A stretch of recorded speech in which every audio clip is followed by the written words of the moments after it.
Diyos. Sa paggawain ng pagmimisyon ay sa biyaya po ng Panginoon sa Thailand ay 12 taon na po kami doon na ginagamit ng Panginoon sa gawain at kung loloobin ng Diyos ay makapagsimula pa ng mga churches. So right now we are in our first church planting ministry sa Bangkok. At sa umaga pong ito sa ating Sunday School ay pag-usapan po natin ang isang mahalagang paksa patungkol sa gawain ng pagmimisyon. Yung topic po natin sa umagang ito, the Calvinistic vision and passion for missions. I would like to read to you from the book of Romans chapter 9, beginning verse 1 to verse 5. This is the word of God. I say the truth in Christ. I lie not. My conscience also bearing me witness in the Holy Ghost that I have great heaviness and continual sorrow in my heart. For I could wish that myself were accursed from Christ, from my brethren, my kinsmen according to the flesh, who are the Israelites, to whom pertaineth the adoption, and the glory, and the covenants, and the giving of the law, and the service of God, and the promises, whose are the fathers, and of whom, as concerning the flesh, Christ came, who is over all, God blessed forever. Amen. We thank God for the reading of His word. Let us pray. Our God in heaven, we thank you for giving us this day to worship you together as your people, as your church. We are praying that you would be with us. Help us as we study your word. Give us understanding. May the Holy Spirit work in our hearts and in our minds. We pray, Father God, that you would feed your people with the word of God. We pray for blessings. May your name be glorified. In Jesus' name we pray. Amen. So, sa mga verses na ito ay si Paul took an oath in verse 1. At mapapansin po natin, he took an oath because of verses 2, yung kanyang heaviness, yung continual sorrow na meron siya sa kanyang puso, and yung cause ng grieving and sorrowful ni Paul ay nandun sa verses 3 and 4. Now, titignan po natin sa umagang ito bilang mga mananampalataya that we should have vision and passion when it comes for missions. Sa mga karamihan po sa inyo na lumaki sa Reformed churches, probably ay hindi na po iba sa inyo na makarinig ng isang misyonaryo, mga missionary na Calvinistic na sila ay nag-start ng mga churches. But for many of us na hindi tayo galing sa Reformed churches, ay makakarinig tayo ng iba't ibang mga sinasabi nila patungkol sa Calvinism. At pag nakikita nila yung Calvinism or Calvinistic at missional, ay sinasabi nila it's an oxymoron na hindi dapat, hindi mukhang hindi bagay yung salitang Calvinism sa salitang missions. At ito yung charge ng mga tao against Calvinism. Sabi nila, Calvinism is the enemy of global missions. Marami din nagsasabi, the Reformed tradition has neglected world mission and evangelism. Nung ako ay nasa Bible school, nung nandun ako sa Bible school, ay isa sa mga binasa kong libro, no, patungkol sa missions, ay yung From Jerusalem to Irian Jaya. At sinulat ito ni Ruth A. Tucker at sabi niya sa ano ba? Okay, sabi niya dito, Calvin's doctrine of predestination made missions extraneous. If God had already chosen those He would save. So bakit nga ba kailangan mo pa magpunta sa pagmimisyon? Kung naniniwala ka naman na ililigtas ng Panginoon yung mga pinili niya. At dito mapapansin natin na itong si Ruth Tucker ay hindi siya pabor sa paniniwala na ang Calvinism ay dapat ay sa gawain ng pagmimisyon. Isang historian na sumulat ng History of Protestant Missions, page 9 sa kanyang libro, itong si Gustav Warneck, sabi niya, we miss in the reformers not only missionary action, but even the idea of missions in the sense in which we understand them today. And this not only because the newly discovered world across the sea lay almost wholly beyond the range of their vision, though that reason had some weight, but because fundamental theological views hindered them from giving their activity and even their thoughts a missionary direction.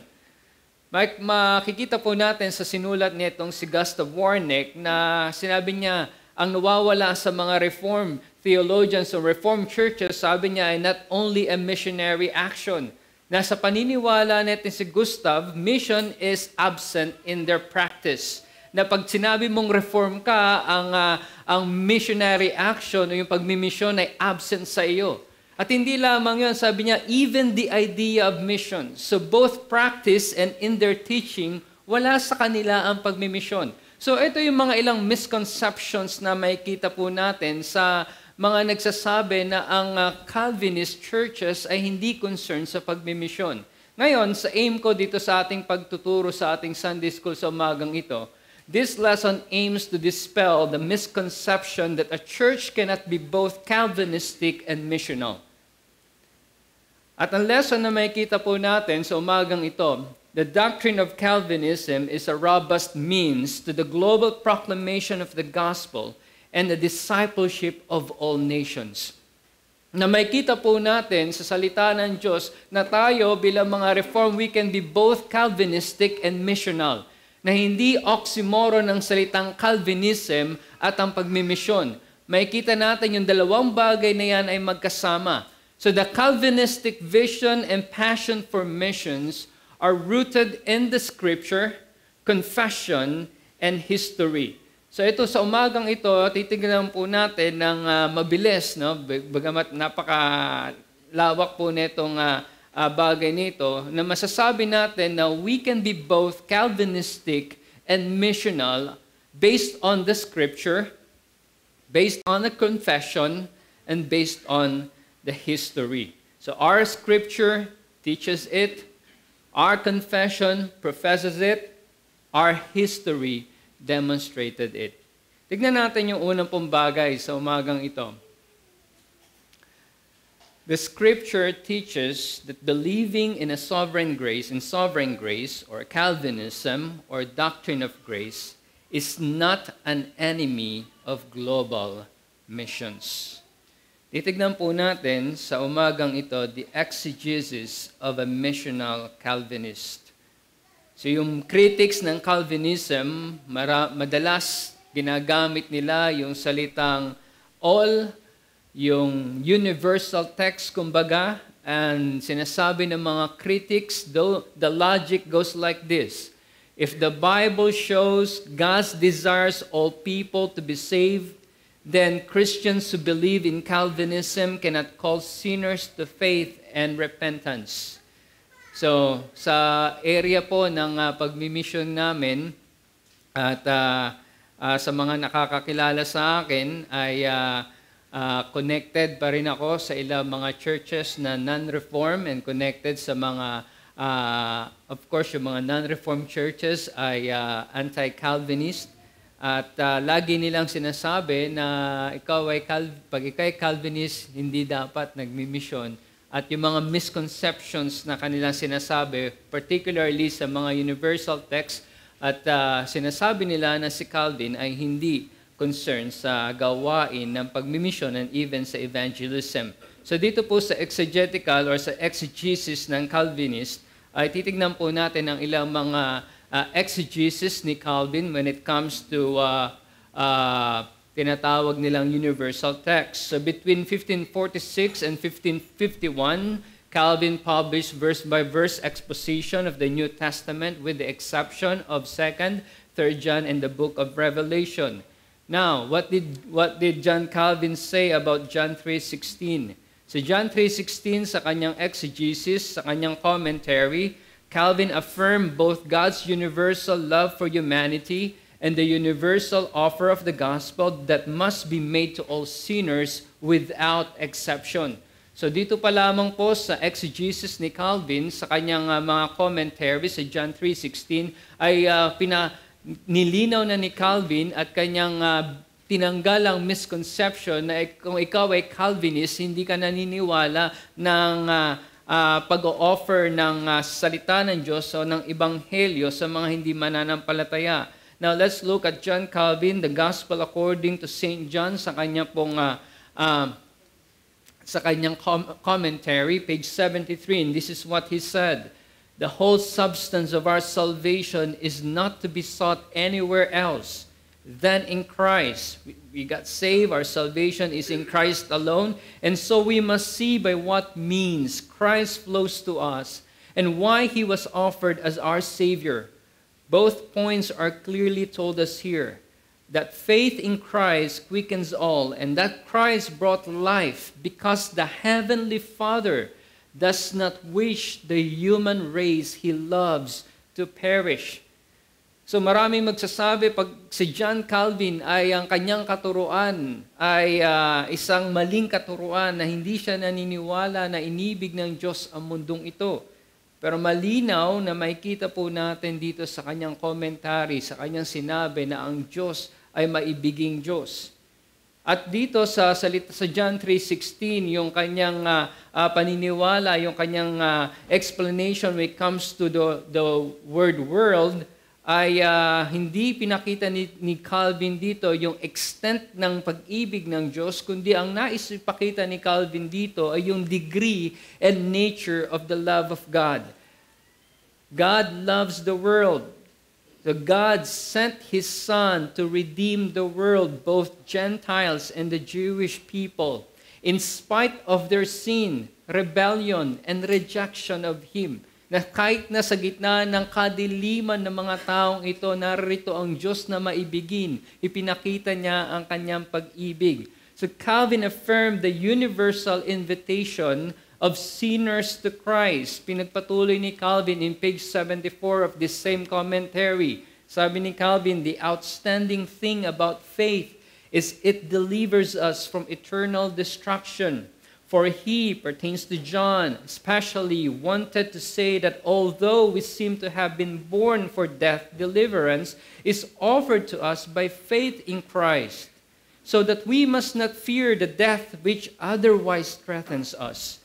And he has used a general term, both to invite indiscriminately all to share in life and to cut off every excuse from unbelievers. Such is also the significance of the term world, which he had used before. For although there is nothing in the world deserving of God's favor, he nevertheless shows he is favorable to the whole world when he calls all without exception to faith in Christ, which is indeed entry into life. Here is Calvin affirming that God is calling people to come to Christ, and there is a universal invitation of sinners to come to Christ. Ngayon ang tanong, did John Calvin abandon his belief in divine election?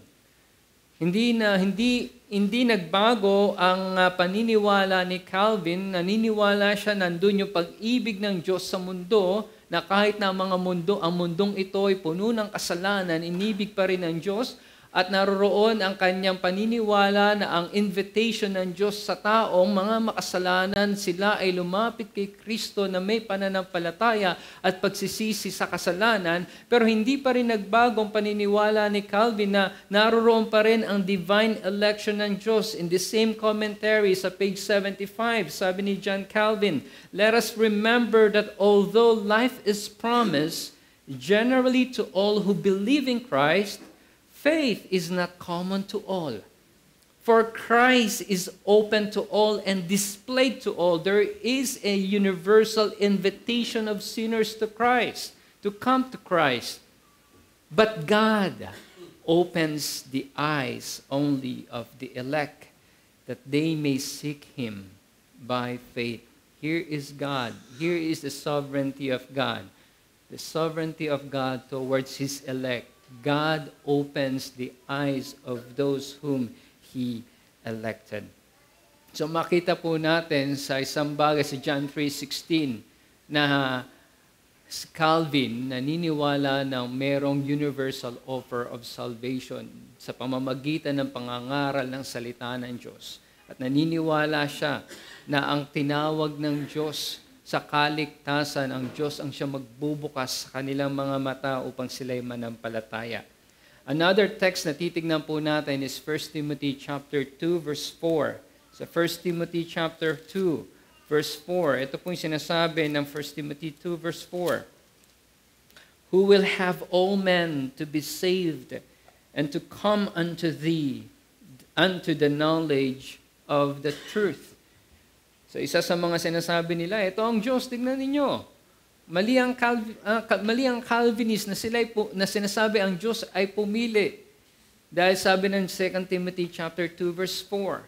Now John Calvin believed that the immediate context of 1 Timothy chapter 2 helped determine to whom Paul was referring in verse 4.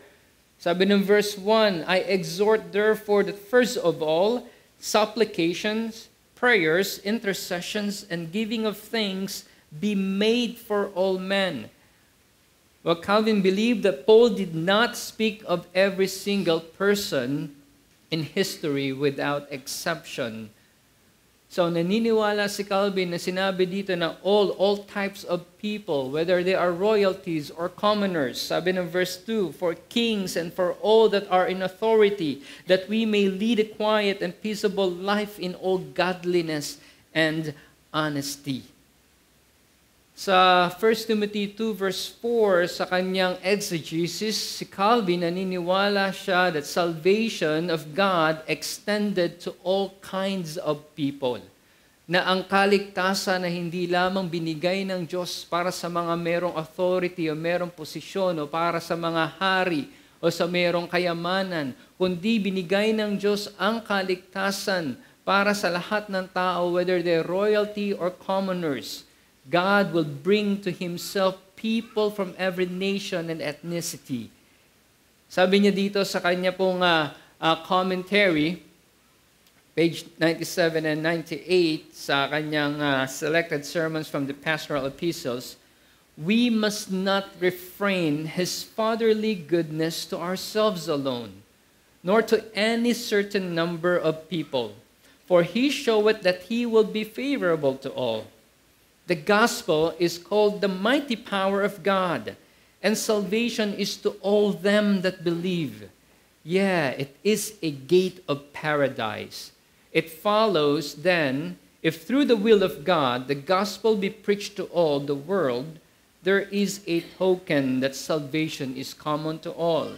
And Calvin said, there is no people and no rank in the world that is excluded from salvation, because God wishes that the gospel should be proclaimed to all without exception.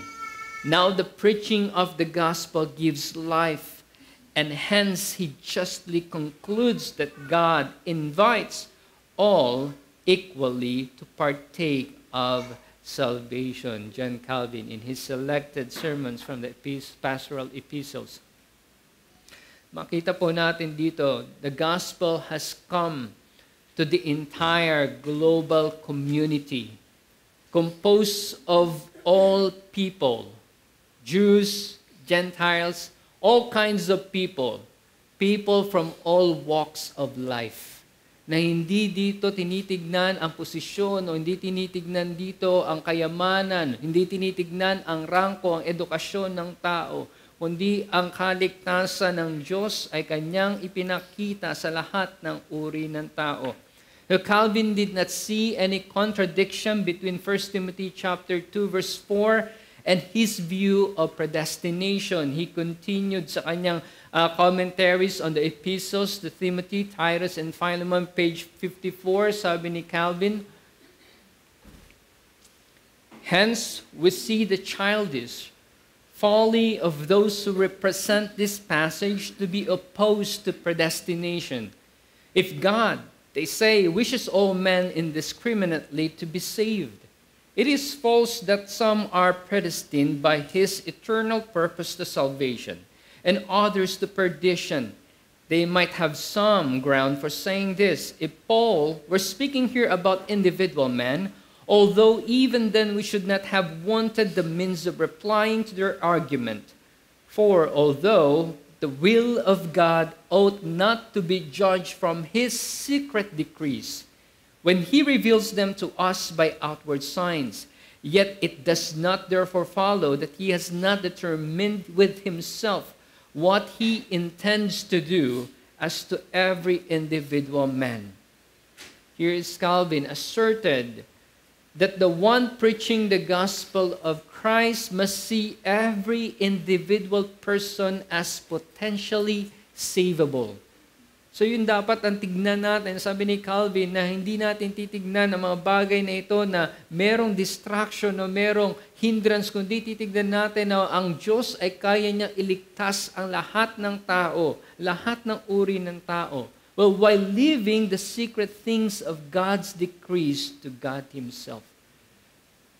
So ilan lamang ito sa mga passages na makikita natin na ang Calvinism ay hindi against sa gawain ng pagmimisyon.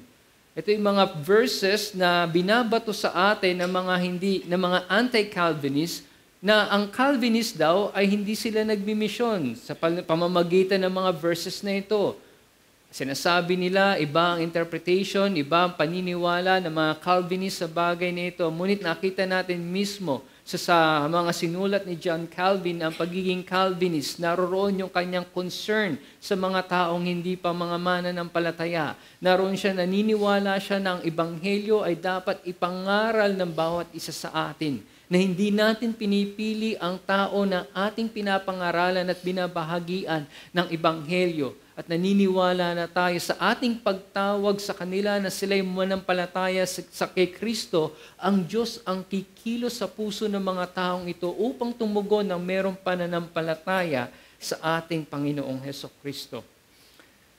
Now, I want to encourage you, the proper understanding of our theology does not make us passive, but active in using the means for the extension of Christ's kingdom. Pangalawang bagay na titignan po natin, kaya tayo naniniwala na ang Calvinism ay hindi hindrance sa gawain ng pagmimisyon. The confession of the church professes to the truth that the church accepts the missional mandate. Confessions are the church's united official testimony to the truth. We know what kind of church this is. Yung identity ng church ay malalaman natin sa pamamagitan ng kanyang confession. The church, the identity of the church will be known by the confession the churches holds. Unang titignan po natin sa umagang ito, probably iba sa inyo ay familiar, the New Hampshire Confession of Faith ng 1833.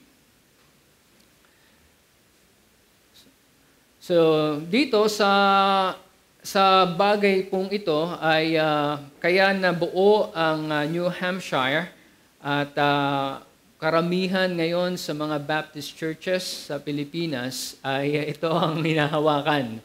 Okay?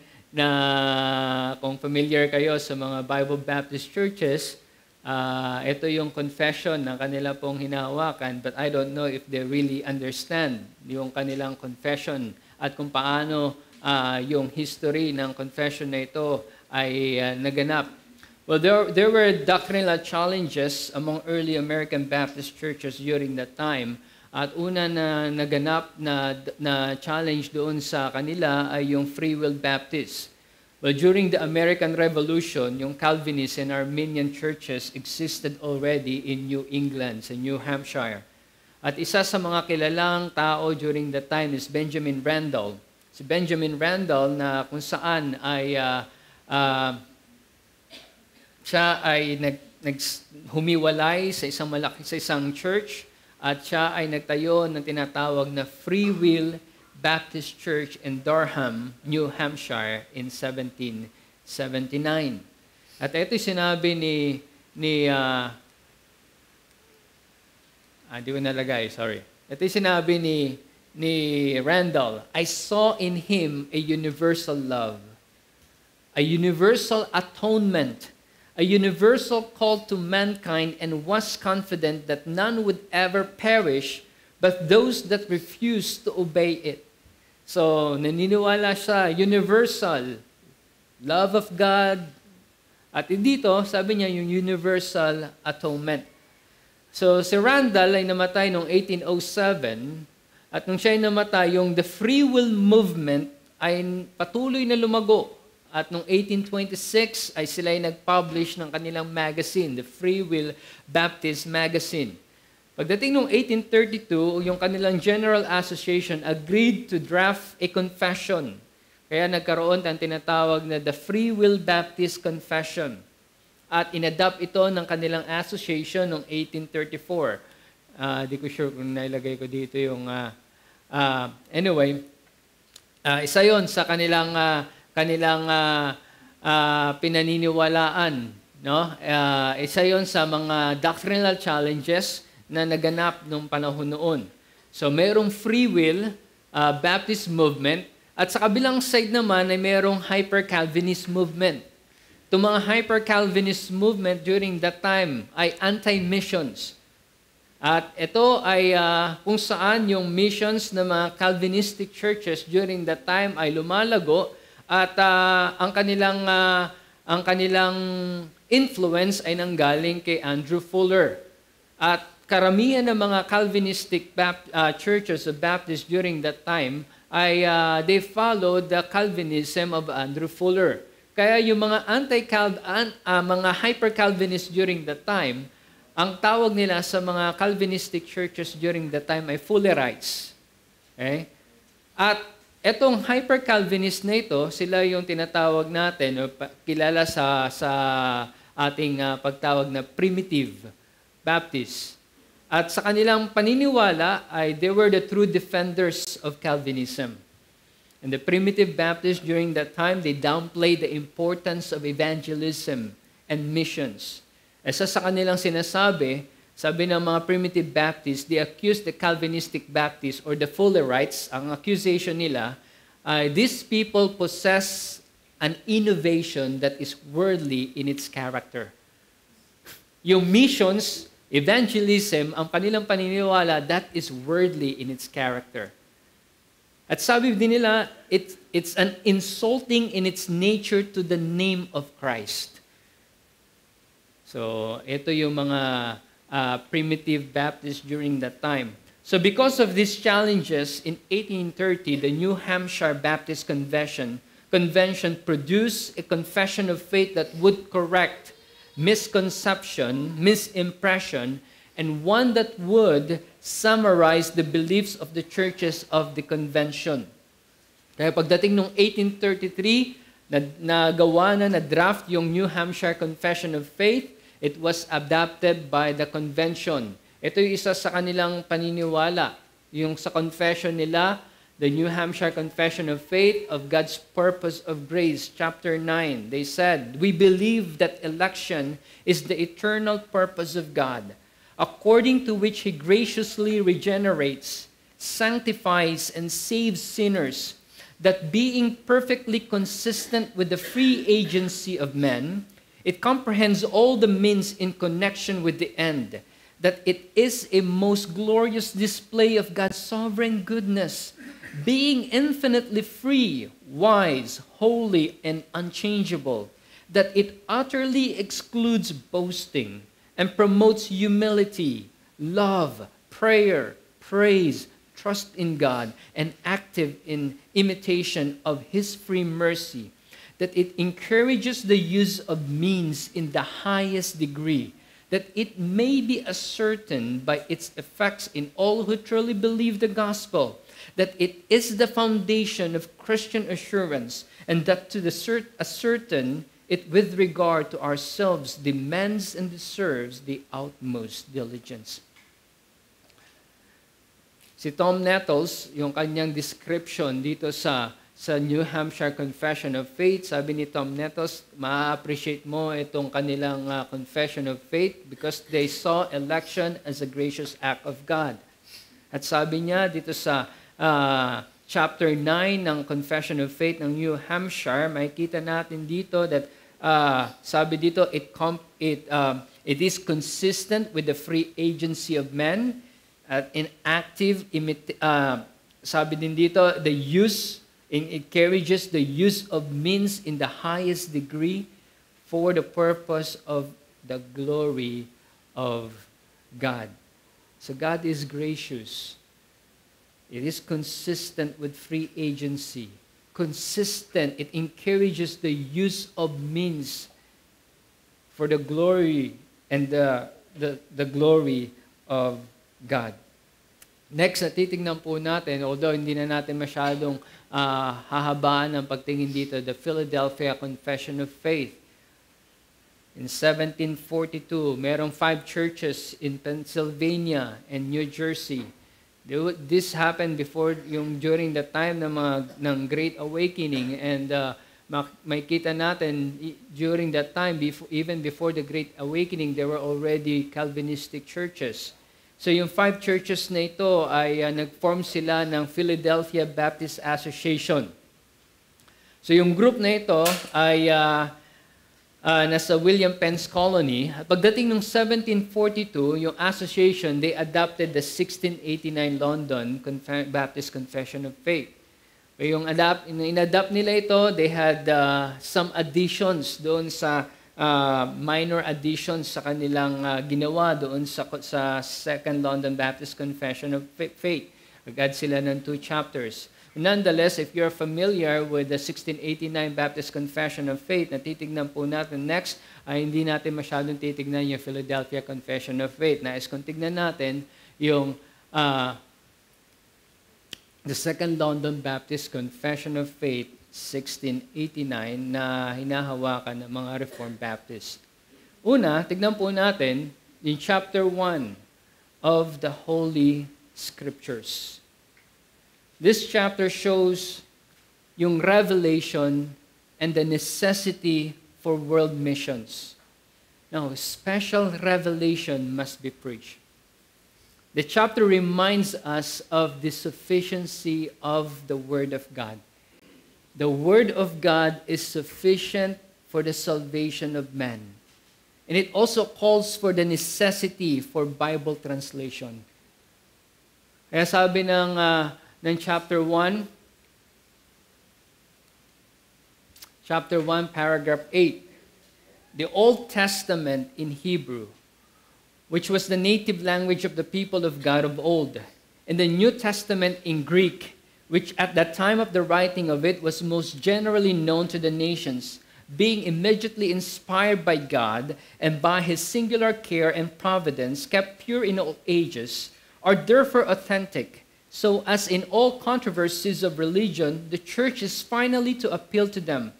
But because these original tongues are not known to all the people of God, who have a right unto and an interest in the Scriptures, are commanded in the fear of God to read and search them. Therefore, they are to be translated into the vulgar language of every nation unto which they come, that the word of God dwelling plentifully in all, they may worship Him in an acceptable manner, through patience and comfort of the Scripture may have hope. Now, how can we connect in chapter 1 ng paragraph 8 sa mission? Well, we see, nakita natin, yung confession, it calls for the necessity for Bible translations. Now we have translations of the Word of God in different languages. Kaya kahit ka sa bansa ka pumunta, ay masasabi mo na merong salita ng Diyos sa bansang iyon. Now, if you are a missionary, it demands you to study the language of the people.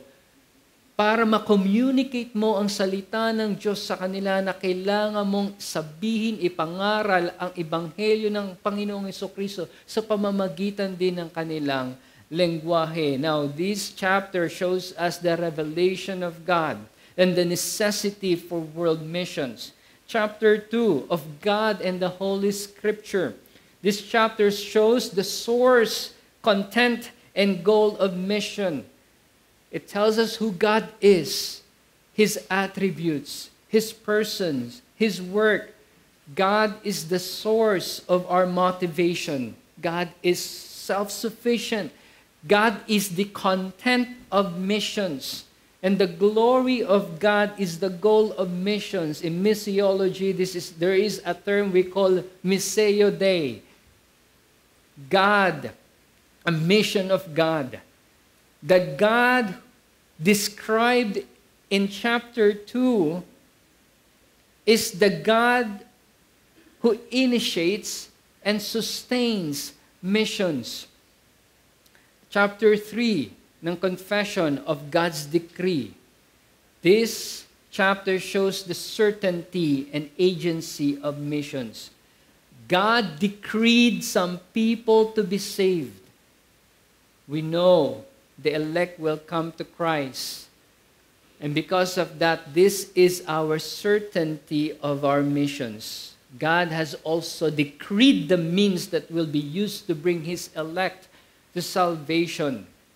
Sabi ng chapter 3, paragraph 6, as God hath appointed the elect unto glory, so He hath by eternal and most free purpose of His will foreordained all the means thereunto.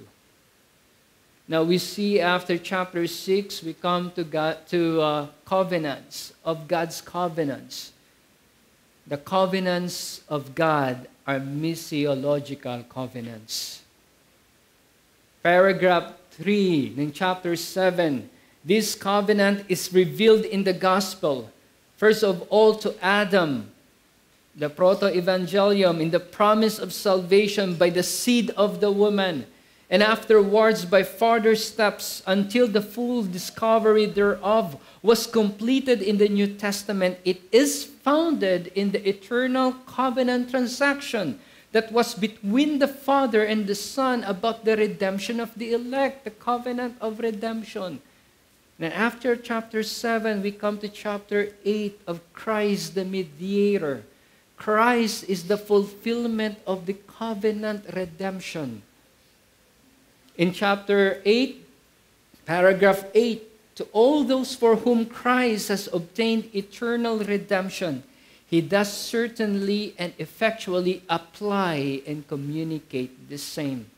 And after chapter 8, we go to, tignan po natin yung mga susunod na chapters, then we will see the outworking, the application, the grace, and the blessing of the covenants in the next chapters of the confession. And after that, in chapter 9 of the law of God, it shows why the world needs a Savior. God demanded this creation, the man, to obey His law. But man, whom God created after His image, transgressed the law of God. Chapter 20, napaka-special para sa confession na ito na hindi makikita sa Westminster Confession. Makikita lamang sa Savoy at dito sa Second London Baptist Confession of Faith of the gospel and the extent of the grace thereof. Pinakita dito yung necessary importance ng revelation of the truth of the gospel, the sovereignty of God over the spread of the gospel. Chapter 20, paragraph 3, the revelation of the gospel to sinners made in diverse times and by sundry parts, with the addition of promises and precepts for the obedience, required therein as to the nations and persons to whom it is granted. It is merely of the sovereign will and good pleasure of God, not being annexed by virtue of any promise to do improvement of men's natural abilities, by virtue of common light received without it, which none ever made or can do so. And therefore, in all ages, the preaching of the gospel has been granted unto persons and nations, as to the extent of or strengthening of it, in great variety, according to the counsel of the will of God. After this chapter, chapters 21 to 25, Christian liberty, this is missions and culture. Mission is the means to the truth, to true freedom. Chapters 26 and 30, we talk about the church. Missions leads to church planting. Chapters 31 to 32, we talk about the consummation. Chapter 32, paragraph 2, the end of God's appointing this day is for the manifestation of the glory of His mercy. In the eternal salvation of the elect and of His justice, in the eternal damnation of the reprobate who are wicked and disobedient. For then shall the righteous go into everlasting life and receive the fullness of joy and glory with everlasting rewards in the presence of the Lord. But the wicked who do not know God and do not obey the gospel of Jesus Christ shall be cast aside into everlasting torments and punished with everlasting destruction from the presence of the Lord and from the glory of His power. Now, let me encourage you. Let us read and study our confessions, not only with theological mind and heart, but with missiological as well. Number 3, the history of the church shows the reformers or the Puritans are passionately missional. Bigyan natin ilang mga history. Well, John Calvin, naging sentro ng academic training ang Geneva, and he sent missionaries to France and to Brazil. But we're going to look at John Rogers. He was known as the Roaring Rogers.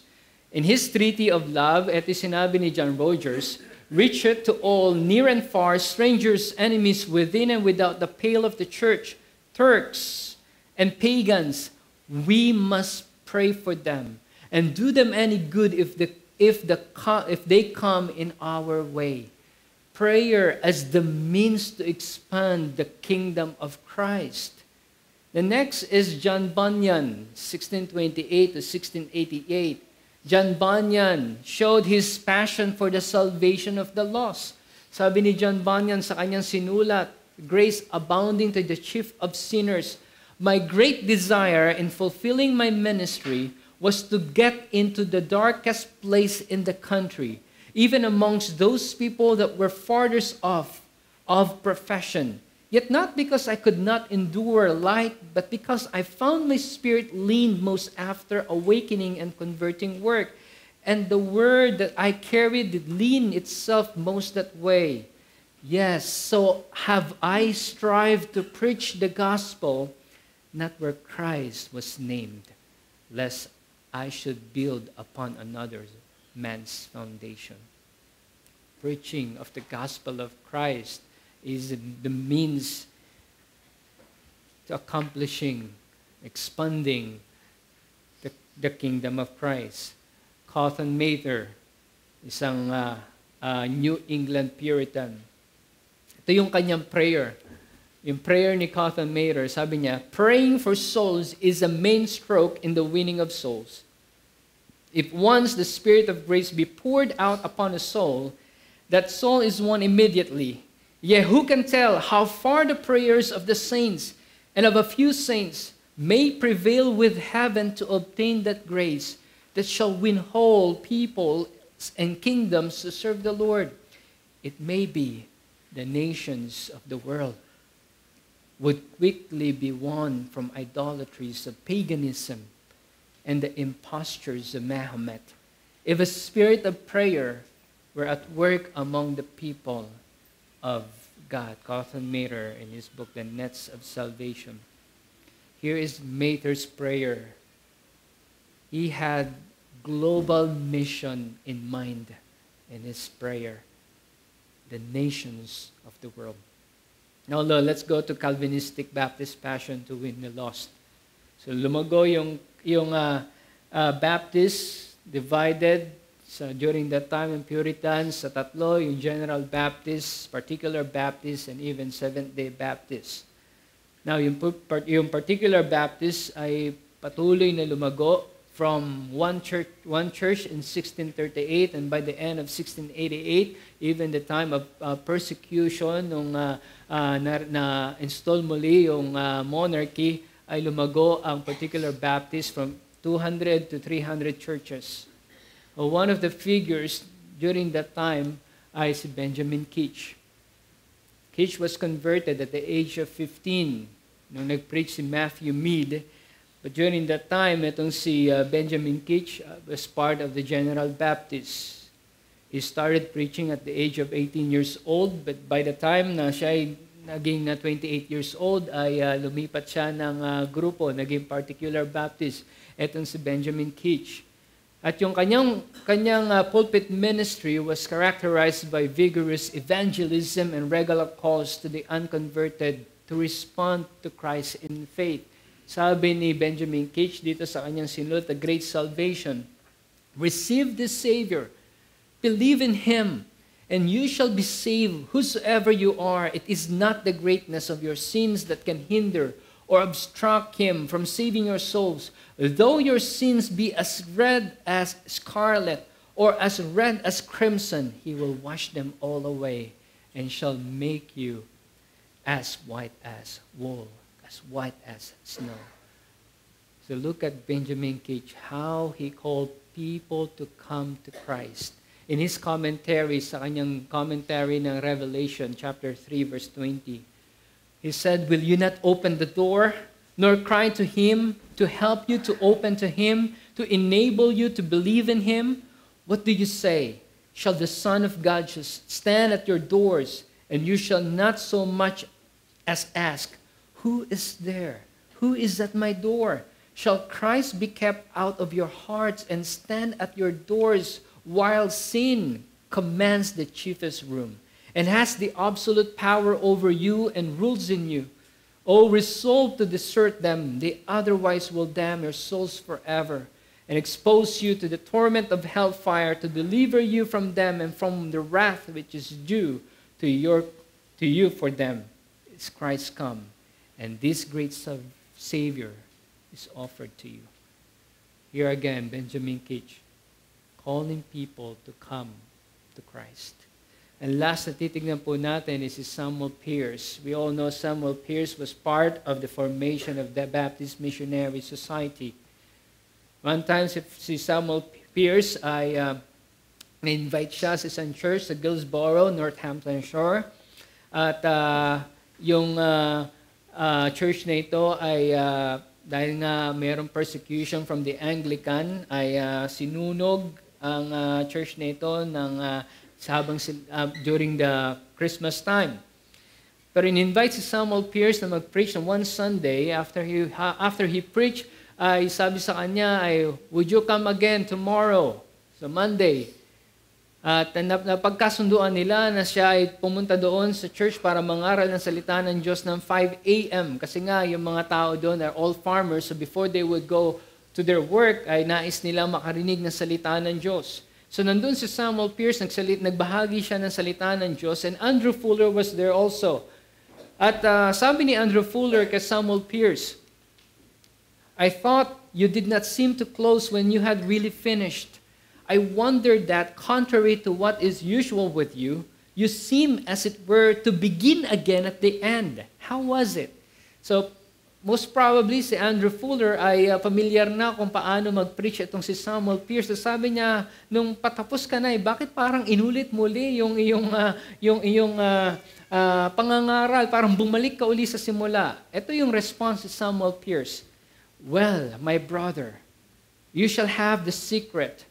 If it must be so, just at the moment I was about to resume my seat, yung matatapos na ako, thinking I had finished, the door opened and I saw a poor man enter of the working class, and from the sweat on his brow and the symptoms of his fatigue, I conjectured that he had walked some miles to this early service, but that he had been unable to reach that place till the close.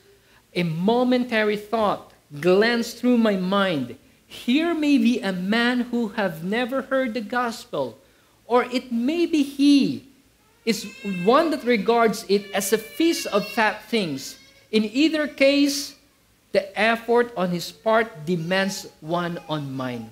So with the hope of doing him good, I resolved at once to forget all else, and in despite of criticism and the apprehension of being thought tedious, to give him a quarter of an hour. Here is Samuel Pierce, in great concern for the lost. Samuel Pierce was part, sabi ko nga, ng Baptist Missionary Society. I will go fast dito. So nais niya ring tumulong kay William Carey. So he said to the society that he would join Carey. So they prayed about it, and the society had a meeting. After that, they decided that it would be better for Samuel Pierce to stay at home to raise support.